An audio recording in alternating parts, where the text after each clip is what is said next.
Hello and welcome back. How are you? Have you had a good break? Did you have good sessions? I hope so, because they looked brilliant actually with the Cambridge, weight loss people and just the roof light company. Still look really impressive, and I hope you learned lots, got lots of value from the session so far. It's time for a jolly good discussion now, though. The EO Boost agenda brings us a brilliant panel, which you can reference on Twitter if you like, or on any social media platforms, of course. Use the hashtag EO Boost and use the handle @employee-owned. Does what it says on the tin, really, doesn't it? Tell us what's whetting your appetite, what you're hearing that's really intriguing you, or if you just want to shout about how good EO is and how the EO Boost is suiting you so well. And there's a chance all the way through, of course, through this panel to ask your questions. I mean, I've got loads of questions, but they're not yours, are they? So could do with hearing what you want to know from the panelists. Just use the question box and you'll be able to upvote the questions there. Upvoting, of course, means giving it a thumbs up. And the more thumbs up you get, the more likely it is your question will get asked. So the chat's been disabled, and that's now going across to be a question. So question box. So up for discussion today is, what makes a good business? Is it just being in the black? Is it just as simple as that? And can a commercial entity do well and do good? Can it do good out in the world?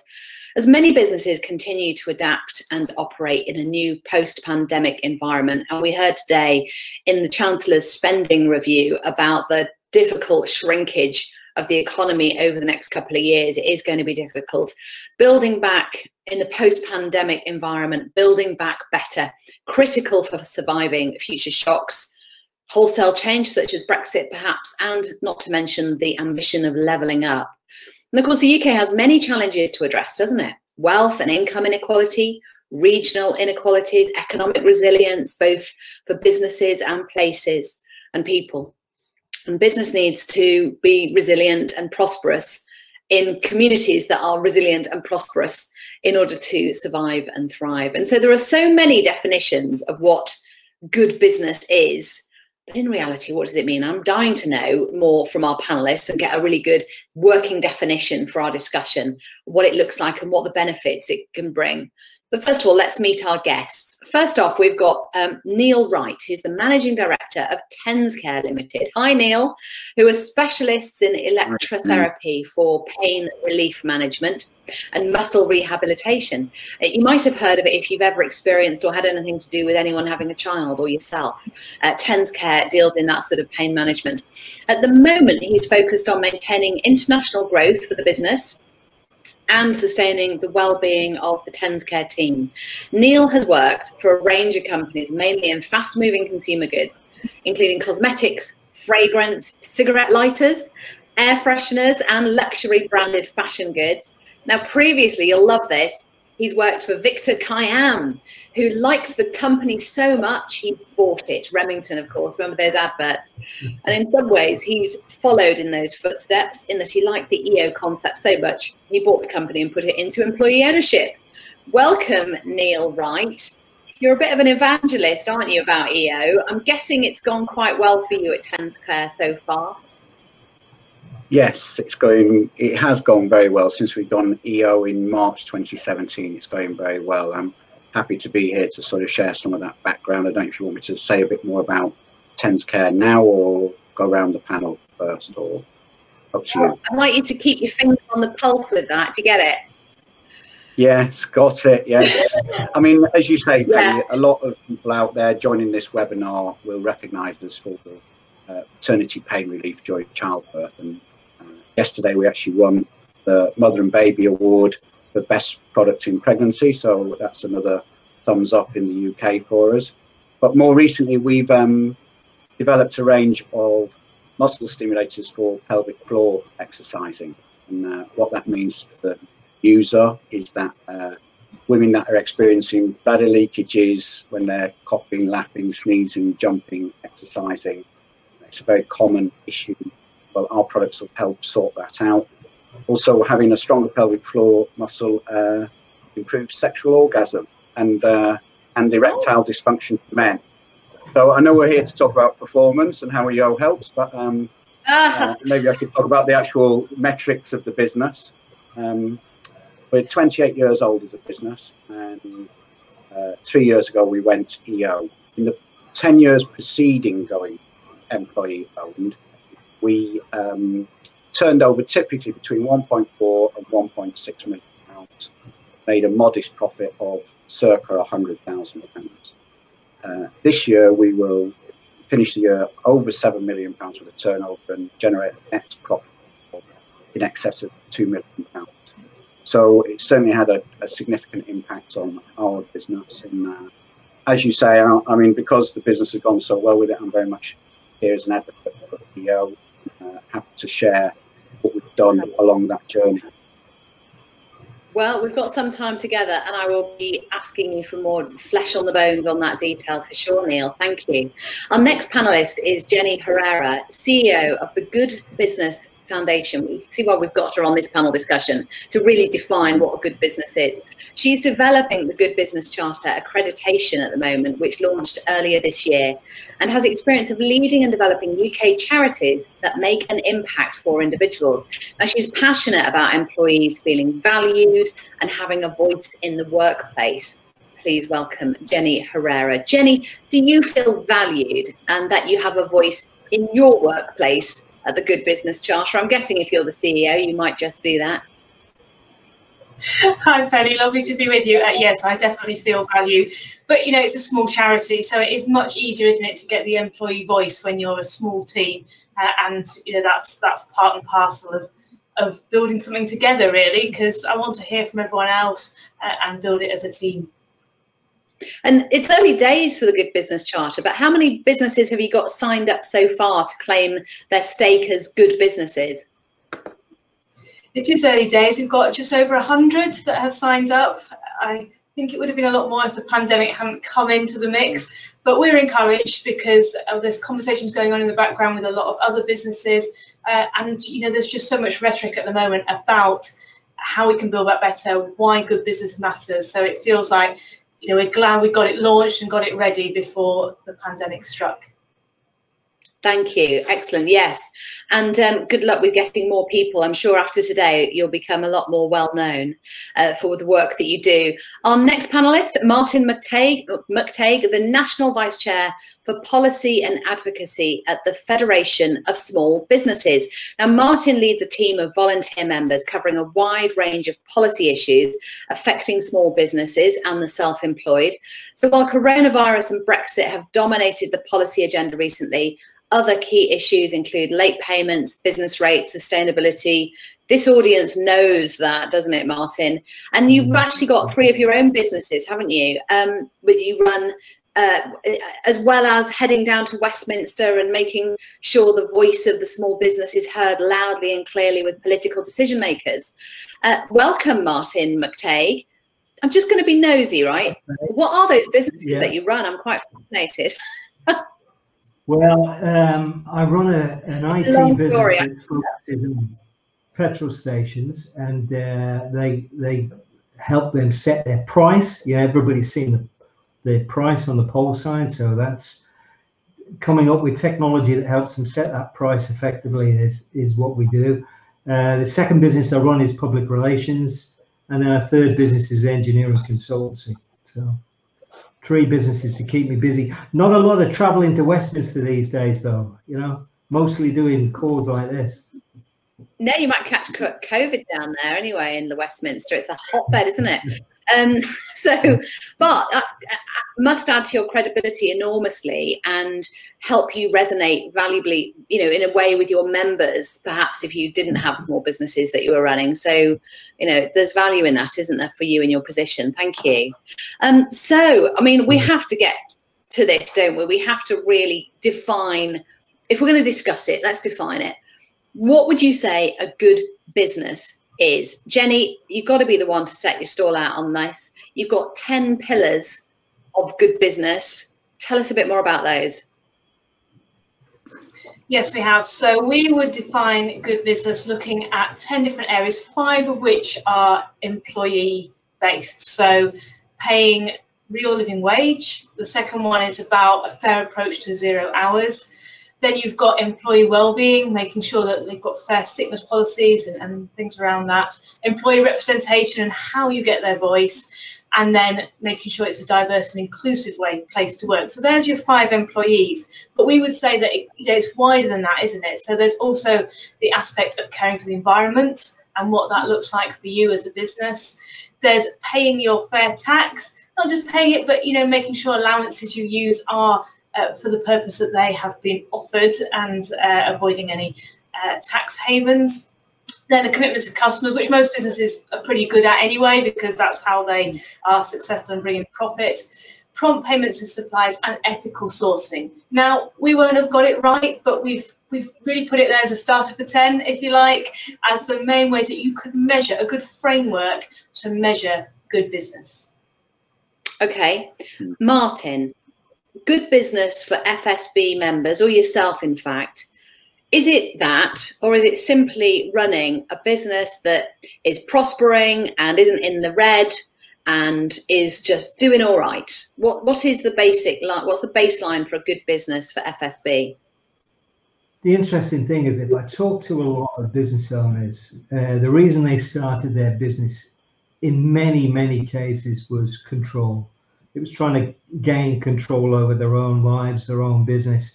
And as long as they're able to make a profit and make sure they pay their bills, they're quite happy with gaining more control over their life. And it's for many of them, they would recognize and sign up for a lot of what Jenny's just mentioned. But I don't think they do it in a formal way. It's a sort of instinctive, value-driven way. They're either that kind of individual and want to run their business with that kind of approach to life, or they're not. And I think what we're trying to say is lots and lots of businesses do what Jenny's asking them to do, but they don't get recognition for it. And it would be nice to get recognition. Jenny, that does kind of raise the question, is that something that you'd be working on for smaller? I mean, I'm a solopreneur, if you like. I run a limited company. It's just me and my husband. We do our recycling bit for the environment, right? We look after our well-being. We're very proud to pay tax, actually, and make sure we pay all our suppliers and freelancers on time and within good rates and all the rest of it. But I'm an unsung hero and a tiny one at that.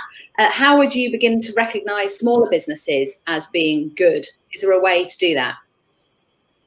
Well, interestingly, we've been working with the FSB and looking at exactly this topic. And really, from the beginning, we wanted it to work for all sizes. We really haven't built this thinking of just the FTSE 100.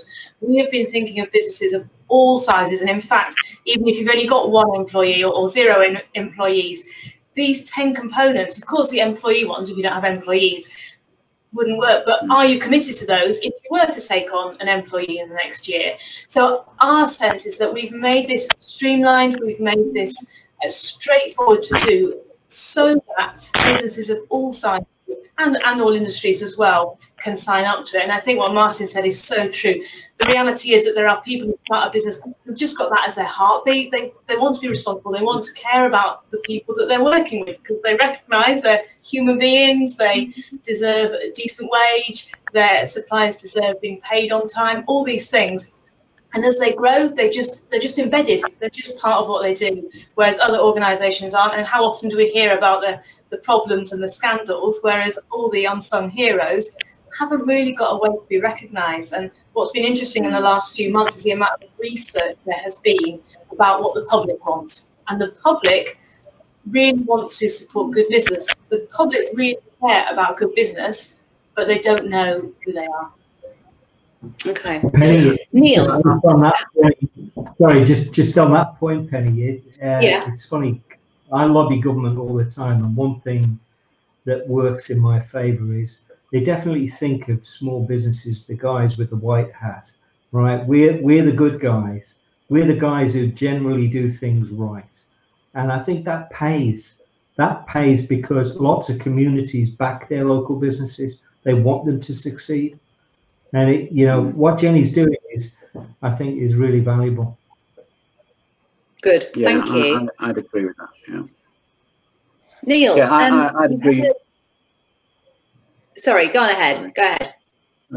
You go. We've got this kind of ridiculous Australia delay on our line, I have to say. So apologies for this. No, you go on. No, you go on. No, you go on. So Neil, go on. Okay. No, I was just going to sort of reiterate. I mean, you said at the start, Penny, you know, can you do well and do good? And actually, I think that's embedded in this idea that entrepreneurs are all out for themselves. Where in actual fact, in today's world, you've got to do good in order to do well. Do you think so? Because, really? Tell me why. Yeah, I think employees want to work for a company that is socially responsible and actually does the things that Jenny is talking about paying the real living wage, not just sort of getting away with paying minimum wage stuff, you know, dodging taxes and all that sort of shenanigans. Yeah, I think they actually want to come and work for someone, a business enterprise that provides meaningful, purposeful, rewarding employment that actually they feel good about turning up to work. And you know, and employees should look after the well-being of their employees, and it's very difficult in today's environment. But maybe I can just cite a case where we've helped out with well-being. I mean, I live down in sunny Surrey, and our office is based in Epsom. But we did a run to Manchester during the lockdown. We didn't physically run to Manchester. What we did, we said it's 250 miles, and you can create well-being miles by doing exercise at home. So if you ran a mile, you got a mile on your mileometer. But we did that in different disciplined teams. So teams of 5 and 6. If you baked a cake, painted a picture, listened to a Mindcast type mindfulness app, you got miles towards your target. And we did that as teams, and it really worked well, and it sort of brought different parts of the business that wouldn't necessarily talk to each other together in this remote environment, because I think everyone's a bit Zoom quizzed out and that type of thing, but actually this was a real well-being thing that everybody really got on board with, and I think little things like that do make a difference, and people want to work for businesses that will facilitate that. And it doesn't take a lot to facilitate that. It was really just a little bit, people are doing that actually in their own time, but then coming and telling their colleagues what they did to help the mileometer to get to Manchester. And we chose Manchester because I'm originally from Manchester, so I'm a proud Mancunian. So yeah, so that was the only bit that was egocentric about that.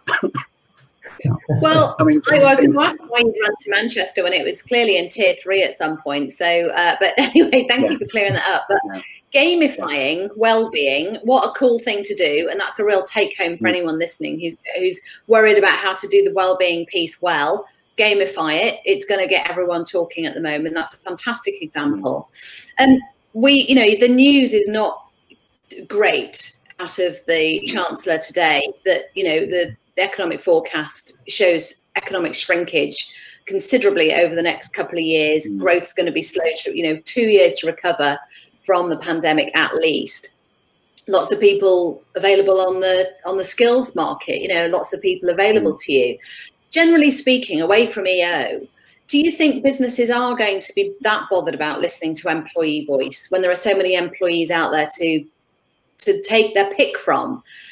Is the power going to change a little bit from, you know, demands for climate agenda, diversity and gender, Black Lives Matter, you know, all the good stuff that you say employees are demanding? Is that going to shift? Well, I think it'd be a very short-termism on the part of an employer that takes advantage like that, because ultimately the people that have got the good skill set, if you take them on and you pay them less than what they're worth, as things pick up, they'll just leave you, and that's not the way. That's not what you want. If you want to retain some sort of longevity and actually build a business, you have to sort of do things right. And I know that sounds a little bit twee, and I'm probably coming from a position of advantage in where the business is doing well, but I still think even actually you have to stay to your principles and stick firm with your principles even when things are not so great. And employee ownership does help do that, because people will share the burden and be resilient through a downturn. because they're all in it together. They recognise that. So I think that would be very short term of any manager thinking, oh, this is great, let's recruit people cheaply. Because Jenny, do you have any concerns? Jenny, do you have any concerns about, you know, your journey ahead being slightly hampered by a difficult economic environment? I remain pretty optimistic, really, because of what Neil's just said. I think, you know, being a good business doesn't mean you don't have to take any difficult decisions. You will, and businesses do, but there are good and bad ways of taking that. And I think the fact that there's more and more evidence and more people looking at the fact that if you engage your employees, your productivity goes up. I was thinking about one of our members who is an employee-owned business as well, Gerber Camper Vans, they're called. And when they first became employee-owned, they saw their productivity go up by 11% in the first 9 months. Why? Because employees were more engaged. And I think, you know, the more we get that kind of information out more widely, people are like, okay, that you don't have to necessarily become employee-owned, but the employee voice.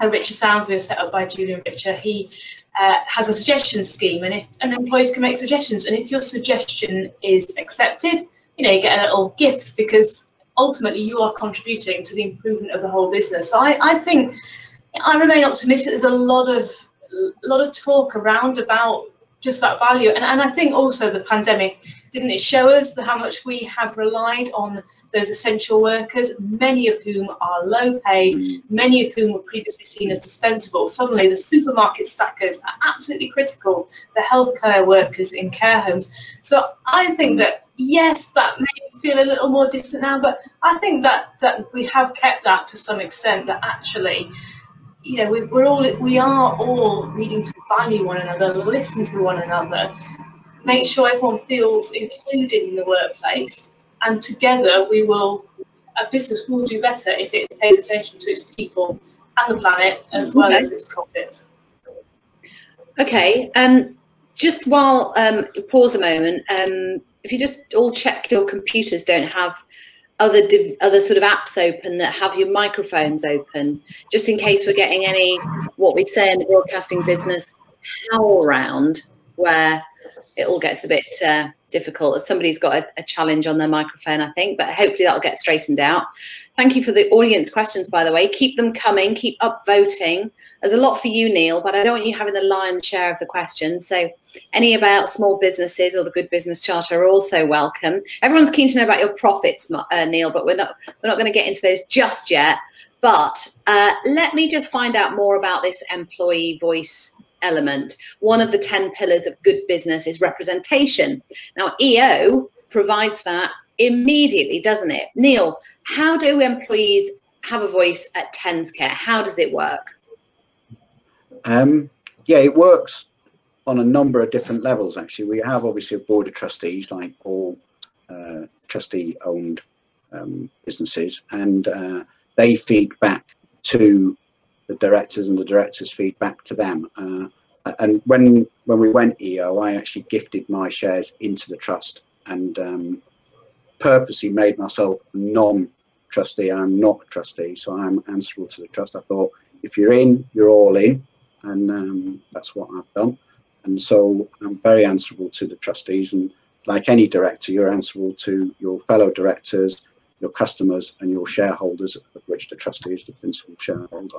So I think I have a big voice, and we do that in lots of little ways, really. We have a Thursday morning meeting at 5 to 10, and it's purposely at 5 to 10 because we're moving the business from a £5 million turnover to a £10 million turnover, just to remind people that that's the journey we're on. We do that weekly. It's just for 5 minutes. We gather now on Zoom. It used to be all gathering in the general office, but and we share with everybody what we're doing, but we get regular feedback through the trustees. Have small groups within the business that then feed back all of that in a report to the directors to sort of say, look, these are the things that the employees want, and we share that. And what sort of topics do those groups cover? Just give us a flavour of that at TensCare. Literally everything, from the decorating of the bathrooms to you know, how does the P&L work, what holidays we can take, everything. And, you know, what the bonus is going to be. It's quite a big topic, obviously, when we're declaring reasonably good profits. People want to know, what are we going to do with those profits?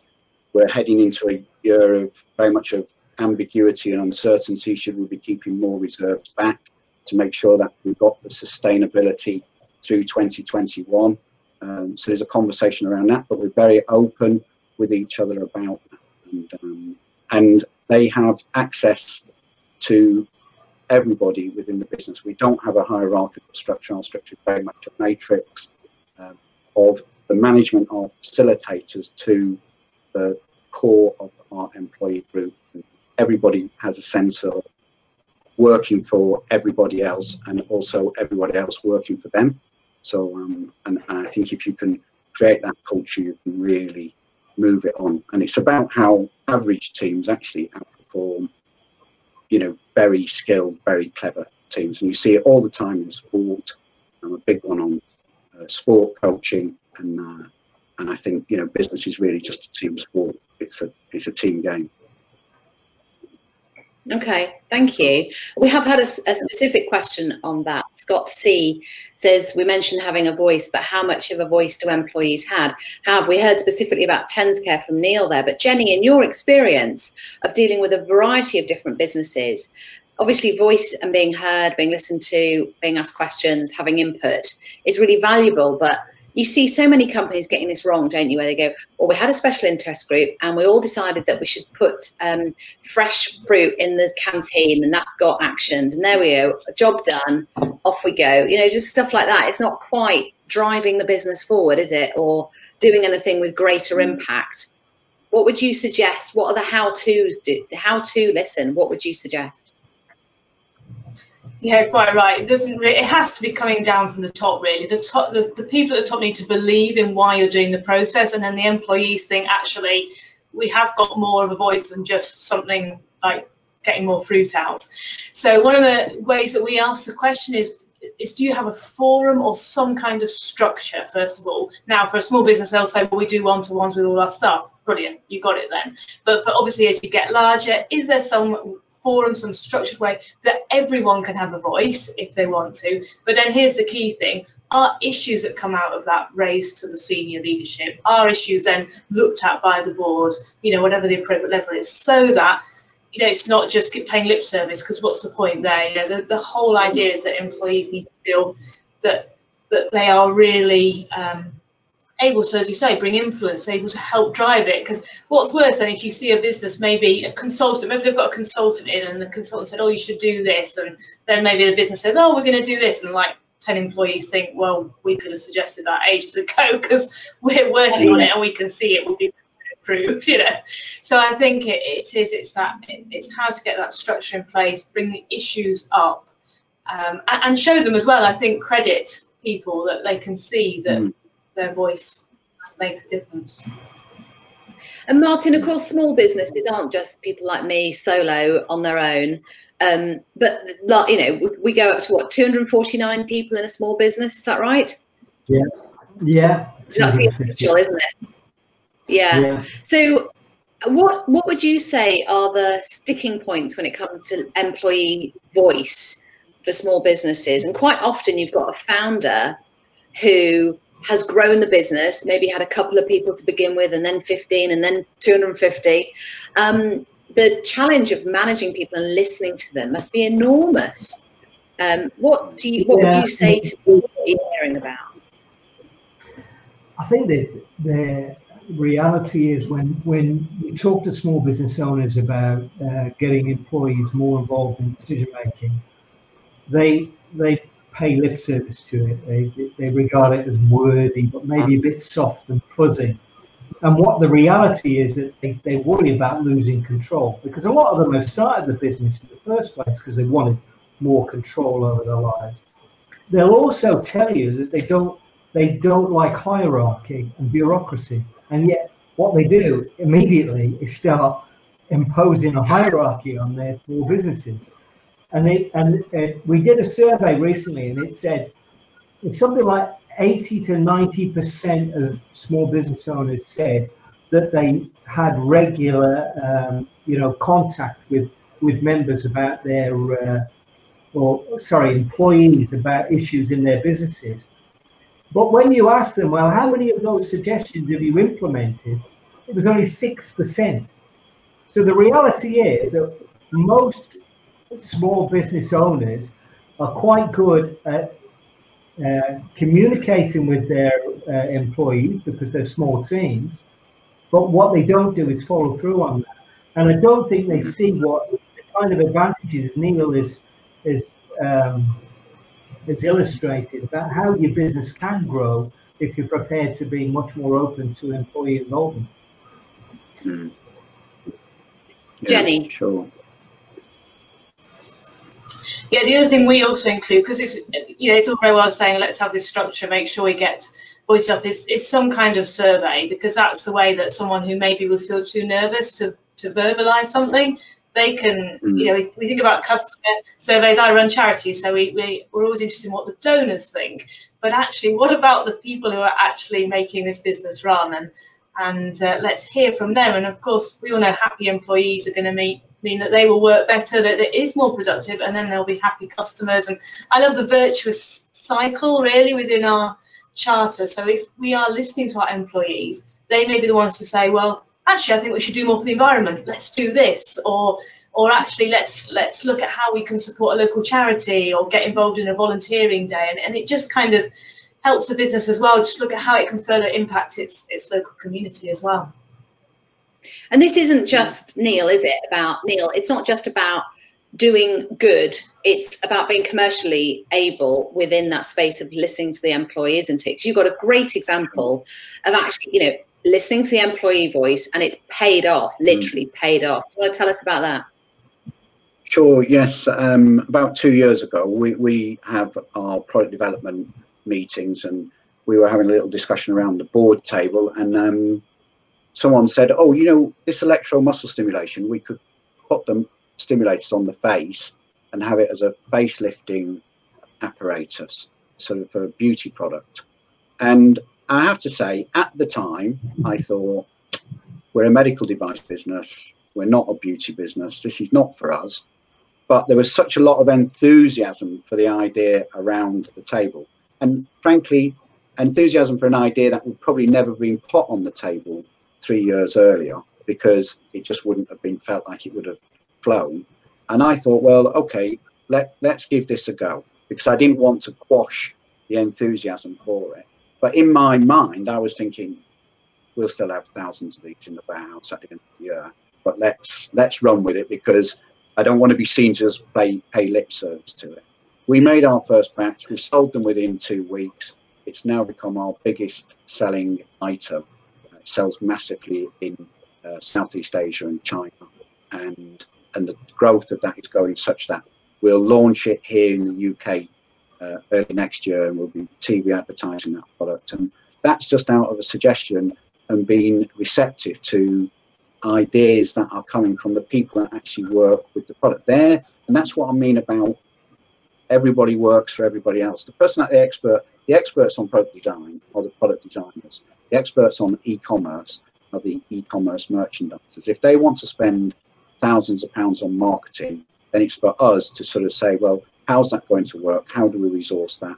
And we're the agents for that change to happen. But the manager and the leader of that is the person that actually does the job. And that way you release all this latent talent in the business, and everybody's contributing into it, just mushrooms out. And so, you say about releasing latent talent, that just really means being able to innovate, being able to experiment and take stuff to market, which, given the hunch within the building, knows will fly. And it's all just grist to the mill, as we say up north. Yep. And a benefit to business. So a good business with employee voice well heard can create a business that does well, can't it? It certainly does, yeah. I mean, that's certainly our experience of it. And it's not just me saying it. I think if anybody in TensCare was sat here, they would have similar advocacy business. I feel so confident that would be the case. So I'm very proud to be the managing director and being asked along to these sort of things. Penny, when I knew I was doing this, I asked around, and I got a great story from a business called Aquascot. They're a sustainable seafood business in Cornwall, and they supply Waitrose. And I was asking the MD, I said, well, you know, how does it work for you? And he said, there are so many more ideas coming from different parts of the organization. Sickness is way down, much fewer people are sick. Staff turnover is way down. They get a lot less people leaving them. And as far as recruitment is concerned, they seem to get a lot more interesting CVs. So it comes back to Neil's point that, you know, people are motivated by businesses that seem to be doing something good, and they feel they've got a role in it. Sure. Jenny, do you have other sort of businesses who claim that the employee voice has given them a commercial edge, not competitive advantage necessarily, but certainly input that's helped elevate the status of the business? I think it's just that general seeing. I haven't got any specific examples of a particular one like that, but I think that general fact of, well, of course, you know, I think sometimes when we're talking to the already converted, and they're like, well, of course we listen to our employees, because why wouldn't we? They're on the shop floor. They're the ones that say, oh, why don't we do it this way? And but it is interesting, isn't it, that whole thing of as they feel engaged by the company and valued and well treated, productivity goes to the roof, but so does retention and recruitment and these sort of things as well. People stay longer. People tell their friends, oh, this is a good place to work. And you know, it just brings this uplift in all these different areas. We've had a comment in, Martin, that says Aquascot, an EO business. Is that right? Yeah, an EO business. Well, there's no surprise there somehow. I keep connecting these dots. So you talk about employee voice, and Neil, you've said that there were people around the table who weren't you, telling you how new products could be of great value to people and how it could work, and you took a punt on that and it paid off. Now that's diversity, isn't it, around the table, showing you difference. Jen, is there anything in the Good Business Charter about greater inclusion and greater diversity within decision making within that employee voice that helps businesses do well? So our fifth component is specifically about diversity and inclusion, to make sure that that whole aspect of doing your business is really paid attention to, not just added in as part of employee voice, for example, but actually as a separate thing. Is your workplace inclusive? One of the questions that we ask is, when you're doing that employee satisfaction survey, ask your employees, do they think it's an inclusive place to work? And then when you're looking at recruiting, are you making sure that your adverts are going to attract people from different backgrounds? And then it's not just that, it's tracking them. Are they staying? Is there career progression for them? And that then, of course, gets to your point that you want to get career progression for people from different backgrounds, different ethnic diversity, and good balance of male and female, so that when you get up to those leadership meetings, then you've got a really good representative workforce there. And again, with that, just the whole fact that, yes, people might think differently from you, but that will be to the overall benefit of the business, because it'll widen the way that you're looking at a problem or looking at an opportunity, and just trying to help people see that it's not just we ought to do that, but actually there's huge benefit to doing it. And I think it'd be great to see a lot more research coming out about that, actually, to help us all sort of think, again, not just pay lip service from all that we've heard this year on Black Lives Matter, but actually make it really a reality. Okay. I think, Jenny, oh, sorry. No, Neil, go ahead. You're the panelist. No, I was going to say, I think there is a lot of research around diversity, inclusion, actually spawning a lot of innovation, and certainly it's something that we recognise at TensCare. I mean, we've got 35 employees this year. We'll probably have 40 employees next year. We speak about 23 different languages between us. The board is very much split In fact, it's two women, one man. So I think we're probably unusual in that regard. And I would suggest that to companies out there, if they were saying, well, what would you do differently as a business to improve performance? If you've not got a board that's 50-50, you need to take a look at what you're doing. And I think if you're somebody like myself, who's in their 50s, if you've not got somebody on your board that's 20 years younger, then you also need to take a look at yourself as well, because it's all very well saying, oh, I'm in touch, I've got kids that are that age, so I know what's going on. No, you're not. Be self-aware enough to know you're not down with the kids. And you need somebody to create that bridge on your board. Sorry? If you've got kids and they're that sort of young, 15, 20, they'll probably be telling you that you're out of touch anyway. I know mine do. Yeah. So, yeah, that's a great point. Are you ready to take some audience questions? All right, let's fire away. First of all, it's one of those which has been really heavily upvoted, so it's very popular. And I'm going to say it, like when you're at a live event and you're handing the mic around the audience and somebody stands up and goes, this is less of a question and more of a comment, right? It's this, just this. Wow. Did I hear that Neil gifted his shares? Yes, you did. Okay, let's clear that one up. Simon Coots wants to know, how have the panelists found being EO in difficult times? Does EO, I suppose, helps you through difficult times? That's what we've been hearing at Riverford. And again, this morning at ABBA Instruments, that everyone's sort of leaning into the proposition of having to work out the problems ahead of them. I'm guessing, Neil, that's a question for you. And anyone else who knows an EO business, has at difficult times been less difficult because of the EO element? I think there is an intrinsic resilience within the business, because we know as a business that if we hit into soft sand and the business slowed down, we would all be prepared to take a cut in salary rather than cut employment. And I think that's a sense of resilience within the business. Now, I know I'm talking on behalf of 35 other people there, but I feel pretty confident in that expression. So I think that it does have a team resilience. And I think there was a brilliant example of it actually yesterday. Andrew Lance and Tony Metcalf at Union Industries, who I'd never heard of before, but they had a fire at their factory. And actually, that sort of outpouring of engagement by the employees was very, very noticeable, and there was a real passion in there, and that's how they recovered. So I think that was a very good example of resilience within EO, but I think it's definitely there. I think it's, all for one and one for all.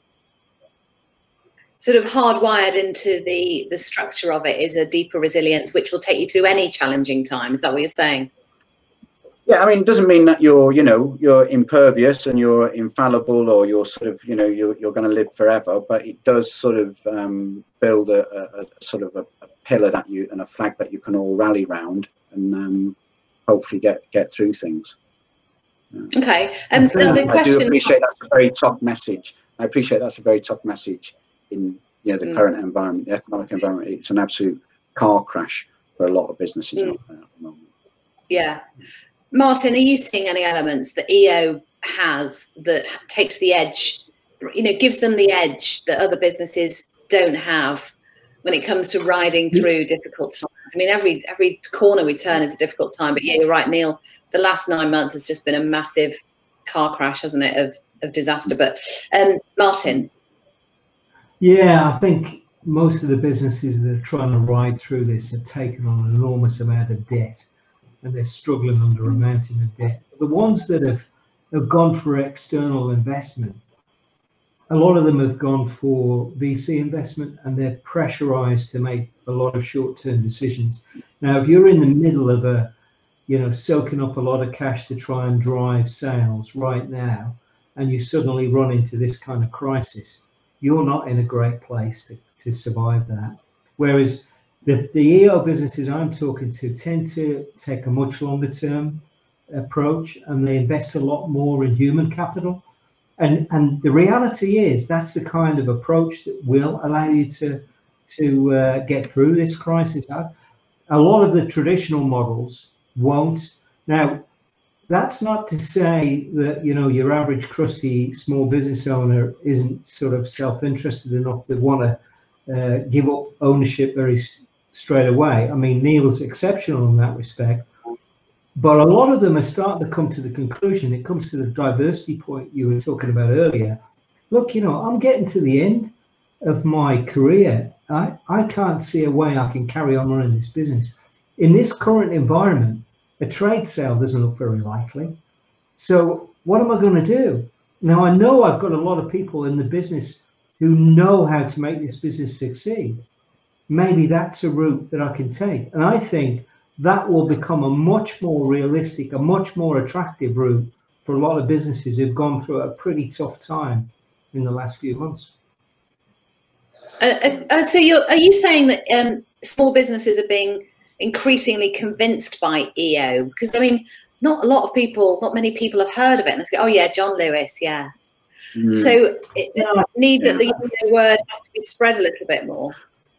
Yeah, it definitely needs to be spread, and you know, the stereotypical response, oh, is it something warm and fuzzy and not really very serious? You know, it's a sort of left-wing fringe thing, and yet when you start talking to them about some of these hard issues, you know, like getting better recruitment, better retention, better returns on innovation, you know, it does change attitudes. It is changing attitudes because it's a bit of an uphill task, because a lot of people are very, very focused on just surviving this crisis. They're not really looking for new models, new ways of operating. Okay. I mean, Jenny, it's no coincidence, I don't think, that your founder at the Good Business Charter is Julian Richer, whose business, Richer Sounds, is an employee-owned business. Or is it a coincidence? You tell me. Are there many EO businesses that you've become more familiar with since starting the role earlier this year? Well, I think our hope is to attract many more as we partner with the EOA. But yes, it's no coincidence. Julian, when he handed over the business, is because he has always cared about the employees. He's always cared about doing things ethically. And, you know, for Richer Sounds, it's been a really difficult 9 months with shops closing, reopening, closing, different things, different rules in different places. You know, you can't even imagine. And I know they've come together, and this whole sense of going through it as a team. I think the directors took a cut whilst they made sure that the furloughed people were still getting at least real living wage, and that whole kind of, we've got to get through this together, and what that looks like. But yes, he's certainly passionate about caring for employees, and we would just love to see many employee-owned businesses joining us, because actually those 5 aspects of employee, they're probably, you know, they're probably covering them because of just the whole way of their structure and the way that they're managed. And actually, why not get more recognition for it and the good business that they are doing? Well, I tell you what, we'll do a about EO, and then the EOA tells people about the Good Business Charter. Is that how it's going to work, do you think, eh? Yeah, of course it is. Now we've got some questions that are being we've got some questions that are being answered by TensCare employees in the question chat box, just so you know, Neil. That's how there is no hierarchy. So Mark Lowen wanted to know a while ago, Neil, have your employees benefited from the increase in profit? Straight away, Karina Maya Benitez answers, I'm an employee. Yeah. Yes, we have benefited from the increase of profits for sure. So that is EO in action, I think you'll find there. So more questions. Neil, turning EO just a couple of years, just over 2 years ago, how do you feel your employees have bought into the culture? And how are you going to continue developing and growing the culture of TensCare as you grow, as you become 5 to 10, from 5 mil to 10 mil? What's the challenge there, and how do you see yourself becoming them? Yeah, there are some big challenges. Just to sort of put it in context, the transition happened in March 2017, and I started that process working with Robert Postlethwaite, who are one of the sponsors for the EO Boost event, so big shout out to them. They guided me through the employee ownership model, if you like. And at the time, I actually had to sign a non-disclosure agreement that I wouldn't discuss it with anybody at work. So the previous owner put it up as a trade sale, and had someone come along and offered £1 more, he'd have sold it to them. So there was nothing philanthropic about the actual sale of the business at all. So that meant that on day one, I've then, the money's been transferred, and there's been a gathering to say business has been sold, it's now been put into a trust, and the employees are the beneficiaries of the trust. And it was all a little bit of a into the deep end. And it probably took the first year, and I was very keen at the end of the first year that there was a division of profit, so people actually understood what being a beneficiary and an owner of the business was, so that people would act and feel like owners going forward. So it's a process that is still evolving, because we've recruited through the last 18 months, so to speak, and we're in the process of recruiting more. We will have to sort of continue to keep those engagement elements running. So it's an evolution. It's not just, oh, we've done that now, let's stop and look at something else. And I think that's what it's about. Yeah, just as a shout out with where we go next, maybe. I think what Jenny's doing at the Good Business Forum, I think we'd love to be accredited to that and shout out about how that actually makes a positive difference. So I'll be looking into that. And Jenny, just on that, what are the benefits of becoming a member? Is it a member, or you just sign up, or how do you do it? The benefit of joining the Good Business Charter, what's the deal? Yeah, so it's a member, and then as members, the deal is that first of all, you have got the opportunity to use our brand, and TSB signed up. They were the first retail bank, and they were pleased to be able to put it up on their display screens. And then we've got that communicating to the public bit about it, to say, well, these are the businesses that are responsible. We would love to get to a stage where you walk down the street, you see one cafe with the GBC logo and one without, and you choose to go to the GBC one because you know that that means that they're caring for their employees and suppliers, the environment, and all the other components. So that's the big one. And I think just getting that recognition really for what you're doing, and we would love, you mentioned earlier the levelling up agenda of the government. We would love them to say, well, let's take a city and encourage that whole city to become a good business charter city, where they're all really caring about this stuff, and that will have an impact, because it will give better paid work for the employees, it will attract more employees, and I think it's just getting more of that kind of positive virtual circle into our economy. Yeah, that would be quite fascinating, wouldn't it? Okay, so that's one thing for the people listening and watching to think about, is the Good Business Charter, of course. It also appears that we're doing 6 degrees of Julian Richer at the moment on the questions. Alexa says she wrote to Julian Richer when I was doing a school project 20 years ago. He replied and sent me a copy of his book. That's how you get customers, is you send out stuff to them for free. Well done, Julian, for doing that. Just a big one, really, just to finish off with maybe. Ian Hiscock wants to know, how do we get government and the press to listen to this agenda? There is so much noise about the economy, about the pandemic, about Brexit. Is the voice of purpose, is the voice of good business just going to get lost in the mix? How can we keep the momentum going? How can the press get excited about it? Martin, you've got experience of dealing with the press on this sort of stuff. How do you intrigue them as to knowing more? How do you get them to write about it or do features on it on TV and radio?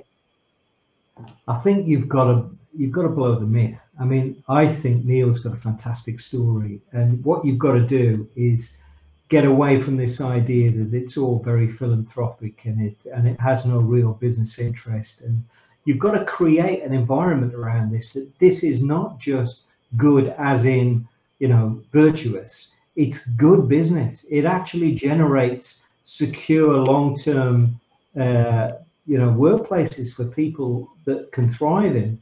So I think that's that's the way you've got to change the discussion about EO into something that's much more about, you know, long-term sustainable, profitable businesses. Is there a parallel there with the? Is there a parallel there with the growth of the Living Wage Foundation? So we talk about living wage as part of our vernacular now, rather than anything else. And we don't tend to moan about it as much. I remember listening to Radio 2 discussion, Jeremy Vine, and there were small businesses going, why has that national wage been put up again? I can't afford this. And someone said, well, if you can't afford it, you shouldn't be in business. But that's not, I just don't hear that kind of conversation anymore. The living wage momentum has taken over. Do you think the same will happen with EO? Yeah, I do. I do. I mean, I've seen the same transformation in the attitudes to living wage. I mean, in this case, we're talking about the statutory living wage. But, you know, there was a time when people would predict the end of the world as we know it if you gave people decent wages. And that has long since gone. People have now realized that it is compatible with a good business. And I think what Jenny and her team are doing is just taking it that step further and just saying, look, let's show a bit more ambition for our people, and let's show a bit more ambition for our businesses and the communities they work in. Okay, yeah, thank you. Just to answer Ian Hiscock's question about, well, how do we get that on the public agenda? And I think, yes, there's an element of lobbying government and doing that sort of stuff, frankly. But actually, the people in government are, you know, middle-aged, not looking at business in a sort of a modern day environment. And actually, the people that are going to change it are actually the younger people. So if you get into education, you get into the business schools and you say, look, this is actually a model that does all the good stuff that you want to be employed in, and you get them to talk about it in business schools and in universities, then it becomes part of the mainstream as they come out. Now that is a long-term way, but you know, that's how nations grow, through education. And actually it's about education at a much younger age group. So go the other end, rather than going to the sort of people that have already arrived at the top who can make decisions. You get into the people that are going to make decisions of the future and get their mindset thinking about this, because actually they're already on board about it. You know, you look at the sort of environmental impact that younger people have had on the whole nation with walkouts at school and changing policy and making politicians, and I'm not suggesting it's going to turn into that type of, you know, demonstration, but it's a way of changing things, and it's actually getting into educationalists and maybe having educationalists come along and business schools come along to like the EOA events to understand about it, so that they teach the leaders of the future, actually this is a great model and it works. Okay, so final word to Jenny. One problem. Yeah, final word to Jenny, pushing the boulder up the hill of getting momentum with the Good Business Charter, with Good Business and EO. What would you say your approach would be? We've had education from Neil there. What have you got another tactic up your sleeve? Oh, well, ours is obviously biased towards what we've put in place. And I think, you know, for us, it is about, there is some media interest when we get it's about getting certain organisations on board and then just getting them to show their story so that it makes it newsworthy and keep getting that out. Then, like I said, can we look at particular cities and like get them to embrace it and see the impact? And there are a lot of people working in this area trying to create that momentum. There's a lot of people behind the Build Back Better rhetoric. So I feel like it is though, we've just got to keep going. It's a bit like climate change, isn't it? Years ago, you know, that was like pushing a boulder uphill, and now everyone's like, well, yeah, we've got to do something about that, and it's totally, it's much more accepted and adopted. But so I think, you know, we'll get there. Just got to keep, and actually in the moments of a crisis like this, those can be the times when people are like, well, you know, we can change. This is the time to improve things. Okay, well, thank you all very much, and thank you a lot for your audience participation there. That was a lot of fun and interesting. So big round of applause in some sort of Zoom call platformy sort of a way. Jenny Herrera from the Good Business Charter, Martin McTague from the Federation of Small Business, and Neil Wright, MD of TensCare. Lots of more questions there. We didn't have time for, unfortunately, but thank you very much for a good, solid discussion on good business and EO. So thank you. We've got another great lineup of panelists at the same time tomorrow to discuss how businesses can help the UK build back better, level up and beat Brexit blues, not just about being good business. And we find out if the pandemic as well has been a catalyst for putting people and purpose before profit. And that's with the Acting Director General of the CBI, the CEO of Unity Trust Bank, and the Executive Chair of one of the largest employee-owned businesses in the world, Mott MacDonald. Ollie Smith is joining us now. Our panelists are leaving the stage. They're getting up from their tub chairs. And now Ollie Smith is with me, Membership Director. Is that the right title, Ollie? I'm not sure. And what are your highlights from the day? I'll take a directorship, Penny. That's fine. Yeah, highlights from the day. I think once again it's been a success, and it builds on yesterday. I think we start off with ABA Instruments, and there was many things that I took away from that I think are beneficial and of interest. But one of the major points is how the move to EO was about supporting the regional economy, and how that principle has been adopted and taken forward by the business now. So even to the point of those students that go away to universities, they're really pushing the fact of, well, come back, because there's a potential career here for you going forward. And because we're EO, all these advantages to it. So they seem to be, well, they are at the forefront of that thinking. And, you know, a big promotion, a big push for the EOA is about how employee ownership supports those regional economies. The more businesses that we can retain within our regions that aren't sold through a trade sale is naturally going to help us, the communities and the people around us. So I thought from their presentation, I thought it was really insightful, really interesting, and that was a key point from there that it took away. Okay, and thank you. And yours, sorry, go ahead. And I was just going to say on the roof light presentation again, it really focused on the people. Everything has done. It's focused on the decisions that are made are for the benefit of others and for the benefit and how people collaborate together in order to make those decisions. So yeah, I certainly took it. Well, I knew what was coming because I've seen the recordings, but so about people that haven't done, obviously took the value and insight from it as well. Good, thank you. And you're going off to a Zoom room now, aren't you, to hang out with Deb and also Jenny from the Good Business Charter, and a couple of others in a Zoom room to answer any unanswered questions through the day. We've got Charterhouse rules in place there. So what goes on Zoom stays in Zoom. Okay, so is that where you're off to, Ollie, or are you bailing out tonight? What's the deal? No, that's where I'm heading to next, and still sat on this chair.